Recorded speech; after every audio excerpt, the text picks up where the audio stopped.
If you're struggling with frames, you might have issues aiming and generally performing well when you're playing video games, either solo queue or with your friends.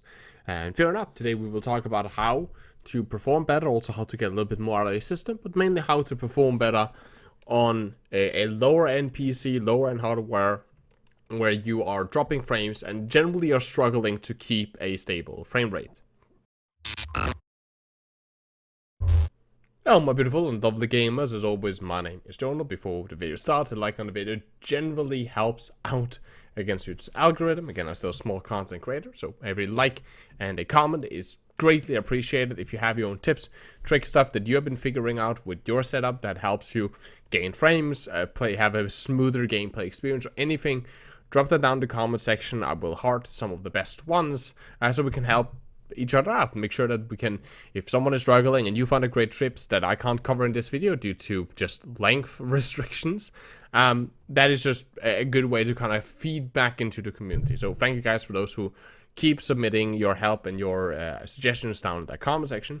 And of course, subscribing to the channel if you like this type of content is greatly appreciated. It helps push the channel towards that 30,000 subscriber goal, which would just be absolutely amazing. Now, without further ado, let's really just begin. So, I, for example, have a very old PC. I'm waiting on my new parts. I'm waiting on my processor, among other things, to build my new computer. But due to CPU shortages, yeah, it was supposed to arrive in early January, and we are now sitting here in March, and it might show up in April if I'm quite lucky. So I've been struggling with frames in games like Warzone and those type of FPS games, and that's kind of one I want to talk about. And let me just begin with the first step, which is pre-aiming is even more important than before. Pre-aiming is, of course, the art of placing your crosshair where you assume the enemy is gonna be. If you played Counter-Strike for a long time, you are already probably familiar with this.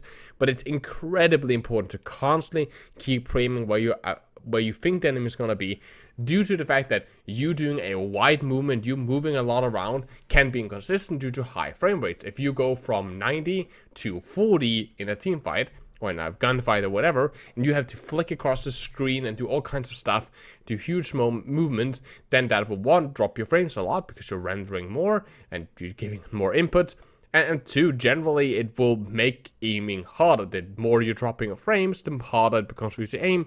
So if you have to aim a lot, it's gonna be really difficult.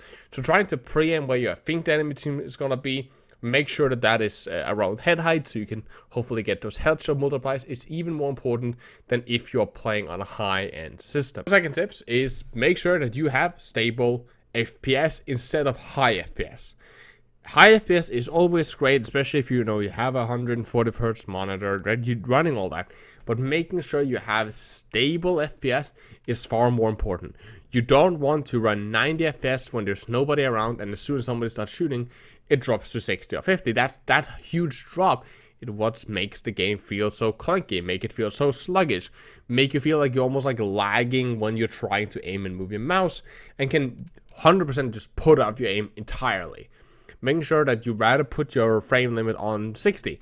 That way you drop 10 frames, maybe not, but you can play around that 50-60 range, and it is far more a smooth experience than it going up and going down and going up and going down, depending on the scenario and what's going on.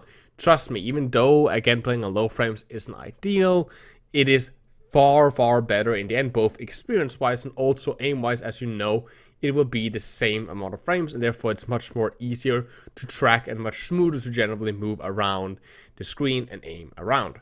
Number 3 is play around with the settings. Make sure that, again, you're getting the most out of your hardware. A lot of people, including myself at the beginning, that are struggling to gain frames in games will start turning down everything to low and just run it. And the issue by just putting everything to low is that a lot of time you don't need to, and a lot of time it will just end up with the game look really ugly and not giving you as much details, and in some instances be actually worse to play. So play around with the settings. Try to turn up some way, maybe give yourself a little bit more texture quality, increase the quality of the shadows, try different stuff.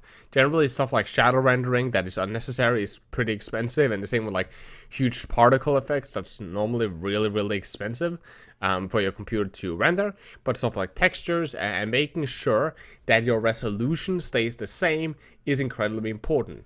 It is tempting to turn down your resolution on your screen, right? So, or in the game, right? Now, you can do that in Overwatch, you can do it in Warzone, right? So again, if you have a 9020 by 1080 monitor and you set the game to 100% resolution, then the game will be streaming in 920 by 1080. But if you start turning it down, then it's a 720 or sometimes even a 480. The game will look horrible. The details will be incredibly difficult for you to spot, and it generally won't be a good experience performance-wise either. So make sure that you're keeping your resolution at max, but rather play around with your other settings, see what you can turn up to the maximum settings and kind of where you want to compromise while trying to once again keep that stable FPS instead of just turning everything low. Trust me, a lot of time you won't actually get a performance dip, because again, it depends on, like, is it your GPU that's the issue? Is it your processor that's the issue? Is it your hard disk or your RAM? Like, what is actually adding into this equation? A lot of time you, for example, can take your graphic card and you can turn that up a little. You can turn up settings that is heavy on that, and then keep other settings low that goes more on your CPU. Now 4 is that, again, Aim Trainer makes up for a lot. And again, now you might say that I'm telling you how to be good on a low-end PC, and then I'm just saying just become better at aiming. But seriously, you'll probably experience this where there's just a huge frame drop in a fight.